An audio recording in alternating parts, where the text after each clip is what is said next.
আসসালামু আলাইকুম সবাইকে। কেমন আছেন সবাই? আশা করি ভালো। আলহামদুলিল্লাহ আমরাও বেশ ভালোই আছি। আজকে শনিবার, এখন সকাল 9টা মতো বাজে। সবার নাস্তা করা কমপ্লিট। আমার নাস্তাটা নিয়ে এখন বসে পড়ব। সবার লাস্টেই আমার খাওয়া হয়, কারণ আমি হাতে একটু সময় নিয়ে আয়েশ করে খেতেই বেশি পছন্দ করি। তাড়াহুড়া করে খাবারটা কেন জানি আমার একদম খাওয়া হয় না। ওই যে রুটি ফ্রোজেন করছিলাম, আজকে সেই রুটিগুলো শেষ হয়েছে। আজকেও আবার কিছু রুটি ফ্রোজেন করতে হবে। তো রুটিগুলো ফ্রোজেন করে থাকলে না অনেকটাই সুবিধা হয় কাজে। সকালবেলা ঘুম থেকে উঠে নাস্তা তৈরি করার একটা প্রেরণা থাকে, তো ওই টেনশনটা আর থাকে না। এই তো আমার সকালের নাস্তা করা কমপ্লিট। এখন যাব ঘর গোছাতে। জানেন, ঘর গোছানো কাজটা না আমার অনেক বেশি ভালো লাগে। যেটা করতে কোনো দিনই আমার অলসতা আসে না, সেই সাথে খারাপও লাগে না। খুব এনজয় করি এই কাজটা। যখন দেখি পুরো বাসাটা টিপটপ গোছানো আছে, তখন এমনিতেই মনটা ভালো হয়ে যায়।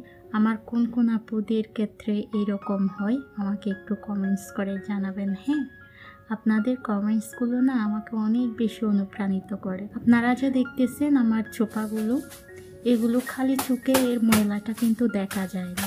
যখনই এই চোপাটা পরিষ্কার করতে আসি তখনই বুঝতে পারি এটাতে অনেক বেশি ময়লা হয়েছে। আজকে দেখাবো আপনাদেরকে আমার চোপাগুলো আমি কিভাবে পরিষ্কার করি। আসলে প্রতিটা জিনিস না আপনার যত্নের উপর টেকসই হয়।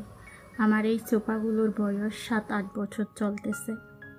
আগে তো এগুলোতে আমি কভার ইউজ করতাম, রাফ ইউজ করতাম কভারগুলো। তবে এখন কেন জানি আর কভার ইউজ করতে ইচ্ছে করে না। তো যেহেতু কভার ইউজ করি না, তো ময়লাটা যেন একেবারে লেগে না যায়, বসে না যায়, প্রতি সপ্তাহে এভাবে একটা ভেজা কাপড় নিয়ে হালকাভাবে মুছে নিই। এতে করে যে আলগা ময়লাটা আছে না, ওটা খুব সুন্দর করে পরিষ্কার হয়ে যায়। এই যে তাওয়ালটা দেখতেছেন, দেখেন কতখানি ময়লা হয়ে গিয়েছে।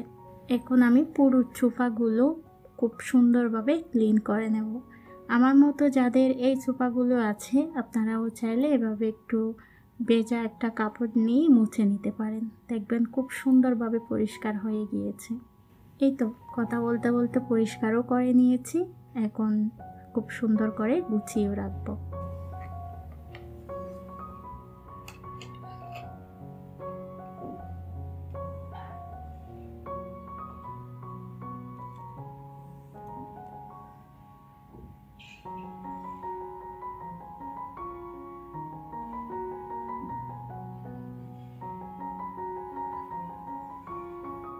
যে 2 দিন বাচ্চাকে নিয়ে স্কুলে যেতে হয় না, শুক্রবার শনিবার, ইচ্ছে করে ওই 2 দিন পুরো সপ্তাহের কাজটা আমি এগিয়ে রাখি।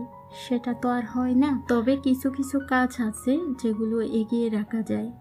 আজকে তো শনিবার, আজকেও কিছু কাজ এগিয়ে রাখবো। আর শনিবারের কাজগুলো আমি এভাবেই করি, একদম মনের মতো টিপটপ পরিপাটি গোছানো। যেগুলো আপনাদের ভালো লাগে, আপনারা পছন্দ করেন, ওইভাবেই কাজগুলো করার চেষ্টা করি। আর আপনাদের কাছ থেকে তো আমি প্রায় সময় ওই কমেন্টসটা পাই, আপু আপনার কাজগুলো অনেকখানি গোছানো পরিপাটি। আজকে যেহেতু শনিবার, তেমন কোনো তাড়াহুড়াও নেই, কাজগুলো একদম রিল্যাক্সে করতেছি। আর এদিকে তো অনেকগুলো কাজ আমি করে নিয়েছি, পুরো বাসাটা মোটামুটিভাবে গুছিয়ে নিয়েছি। এখন ঝাড়ু দিয়ে নিচ্ছি। আজকে ঘরটা মুছ দেব না, গতকালকে পুরো বাসাটা মুছেছিলাম যেহেতু শুক্রবার ছিল। আপনাদের ভাইয়াও বাসায় ছিল, তো উনি বাচ্চাদেরকে সময় দিয়েছে। আমি অনেকগুলো কাজ করে নিয়েছিলাম, আজকেও কিছু কাজ করে নেব। এদিকে ড্রয়িং রুমটাও মোটামুটি ক্লিন করে নিয়েছি। আমার বাসাটা আসলে 2 বেডরুমের বাসা, তো পুরো বাসাটা গোছাতে আপনার 1 ঘন্টা মতো সময় লাগে। তো দিনে যদি 1 ঘন্টা বাসাটাকে সময় দিই, পুরো বাসাটা আপনার অনেকখানি গোছানো থাকে। আর এখন বাচ্চারাও অনেকখানি বোঝে, ওরাও বাসাটাকে আর ওভাবে ময়লা করে না। আসলে যেটা হয়েছে, তানহা তো এখন অনেকখানি বুঝে, তানহাকে তাহা ফলো করে। তো যেহেতু তানহা ময়লা করে না, তাহাও আর ওইভাবে বাসাটাও গোছালো করে না। অনেকখানি আমি রেস্টে থাকতে পারি। ওরা যখন খেলাধুলা করে এক রুমেই খেলাধুলা করে, পুরো বাসাটা আর ওইভাবে এলোমেলো করে না। এই তো এদিকে আমার পুরো বাসাটা গুছানো কমপ্লিট। এরপরে আমি শাওয়ারে যাব। তো দেখলাম কিছু কাপড়ও জমা হয়ে আছে, গোসল করতে যাওয়ার আগে কাপড়গুলোও ক্লিন করে নিয়েছি। এখন বারান্দায় এসে শুকাতে দিচ্ছি, এরপরে যাব আমি শাওয়ার নিতে। এভাবে পার হয় আমার ছুটির দিনগুলো, কাজ আর কাজ। আসলে ছুটির দিন বলতে আমাদের কিছুই নেই। ছুটির দিনে আরও কাজের পরিমাণটা একটু বেশিই থাকে। অনেকগুলো কাজ করেছি, আপনাদেরকে যতটুকু শেয়ার করেছি, আপনারা যতটুকু দেখেছেন সেগুলো হচ্ছে আমার কাজের কিছু অংশ। এদিকে কাজগুলো তো আমি করে নিয়েছি, এরপরে কিছুটা সময় রেস্ট নিয়েছি। অনেকখানি সময় পার করে আবারও ক্যামেরাটা অন করলাম। এটা হচ্ছে বিকালবেলা, ঘুম থেকে উঠে বেশ অনেকগুলো রুটি বানিয়েছি। এখানে 12টা মতো রুটি আছে। এই রুটিগুলো ফ্রোজেন করব। ভিডিওর শুরুতেই কিন্তু বলেছিলাম আজকে রুটি ফ্রোজেন করব। তো এটা তো মাথায় ছিল, যেটা আমার মাথায় একবার ঢুকে যায় ওই কাজটা আমাকে কমপ্লিট করতেই হয়। কেন জানি না, আমার ক্ষেত্রে এটা প্রায় সময় হয়ে থাকে।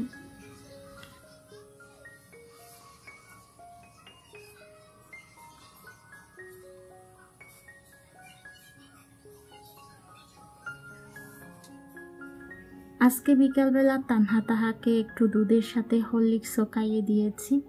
তো আজকে অনেক দিন পর ওরা হরলিক্স খেয়েছে, মাশাল্লাহ খুব সুন্দরভাবে খেয়েও নিয়েছে। আমি ওটা আর ওইভাবে ভিডিও শ্যুট করি নাই, তাই শেয়ারও করতে পারি নাই। তো এদিকে দেখি রুটিগুলো অনেকখানি ঠান্ডা হয়ে গিয়েছে, এখন রুটিগুলো ফ্রিজে রাখবো। এখানে আমার 12টা মতো রুটি আছে, তো আমার জন্য 2 দিনের হয়ে যাবে।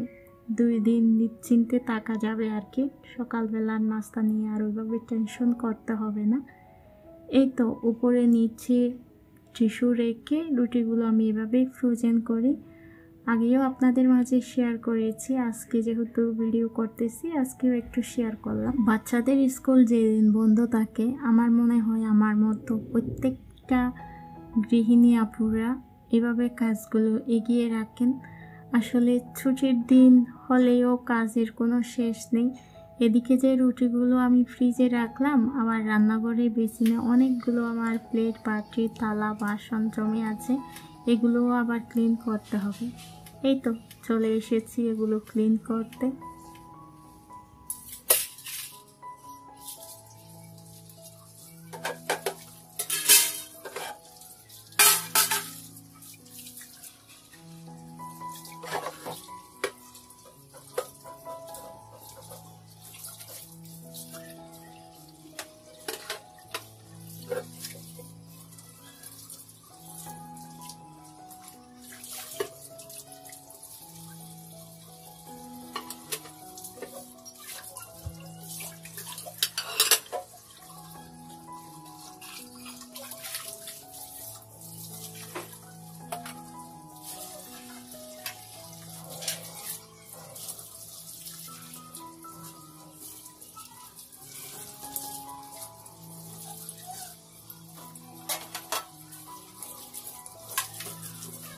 দুপুরে খাওয়া দাওয়ার পর প্লেটগুলো আসলে এভাবে ক্লিন করি নাই, এখানে চিংকে ছিল।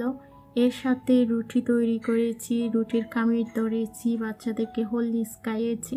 তো সবগুলো মিলে কিছু পরিমাণ জমে গিয়েছিল চিংকে, এগুলো ক্লিন করে নিলাম। এই একটা পেটের জন্য আমাদেরকে কত না কাজ করতে হয়, এই খিদা নিবারণ করার জন্য এতগুলো কাজ করা, তাই না আপুরা? একবেলা যে রান্না করি নাই, এখন আমাকে সব রান্না একসাথেই করে নিতে হবে। চিংকে থালা বাসনগুলো ক্লিন করার পর এখন এখানে কিছু মাছও ভিজিয়ে রেখেছি, এখন রাতের জন্য রান্না করব। আপনাদের ভাইয়া তো দুপুরে বাসায় খেতে আসে না, উনি রাতের বেলা একবেলায় বাসায় খাবার খায়। তো আমি যেটা করি একেবারে বিকালের দিকে রান্নাটা করে নিই, এতে করে উনি ফ্রেশ খাবারটা খেতে পারেন। আর রাতে খাওয়ার পর যা থেকে যায় এগুলো পরের দিন দুপুরবেলা খাওয়া হয়। আজকে চিংড়ি মাছ আর কাঁকরোল দিয়ে অসাধারণ স্বাদের একটা রেসিপি ট্রাই করব। রেসিপি তো আর আপনাদের মাঝে ওইভাবে শেয়ার করব না, কি রান্না করতেছি সেটাই শুধুমাত্র দেখবেন। আর এখানে চিংড়ি মাছ, সেই সাথে রেগুলার যে মশলাগুলো আছে সবগুলো দিয়ে মশলাটা এখন ভালোভাবে কষিয়ে নেব। কাঁকরোলের এই রেসিপিটা আবার আমার তানহা মায়ের অনেক পছন্দের। আমার মেয়েটাকে তো মাছ একেবারে খাওয়াতে পারি না, চিংড়ি মাছটা যদিও একটু মজা করে খায়, তো তাহার জন্য একটু পাঙ্গাস মাছ ভুনা করব, তানহার জন্য কাঁকরোলটা ভাজি করেছি। আপনাদের ভাইয়ার ডিমান্ড ছিল ছুরি শুটকি মাছ খাবে, তো ওনার কথা মাথায় রেখে ওদিকে আবার ছুরি শুটকি দিয়ে একটু বেগুন দিয়ে রান্নাও করে নিয়েছি। খাবারগুলো খেতে যে কতটা ইয়ামি হয়েছে আসলে সেটা বলে বোঝাতে পারবো না, তবে আপনারা তরকারির কালার আর তরকারিগুলো দেখেই বুঝতে পারতেছেন অনেক বেশি মজা হয়েছিল আজকের প্রতিটা খাবার। এদিকে খাবারগুলো আমি বাটিতে পরিবেশন করে দিয়েছি, এখন এক পাশ করে রেখে দেব। ওদিকে চুলায় পাঙ্গাস মাছটা রান্না হচ্ছে। এই ছিল আমার আজকের মতো ছোট্ট একখানা ভিডিও। আশা রাখছি আজকের ভিডিওটাও আপনাদের কাছে ভালো লেগেছে। ভিডিওটি ভালো লাগলে ভিডিওতে একটা লাইক দিয়ে ছোট্ট একটা কমেন্টস করে জানাবেন আপনাদের মূল্যবান মতামত। আর যারা নতুন আজকে প্রথম আমার চ্যানেলটা ভিজিট করতেছেন, ভালো লাগলে চ্যানেলটি সাবস্ক্রাইব করে পাশে থাকবেন। আজকের মতো বিদায় নিচ্ছি। আল্লাহ হাফিজ। আসসালামু আলাইকুম।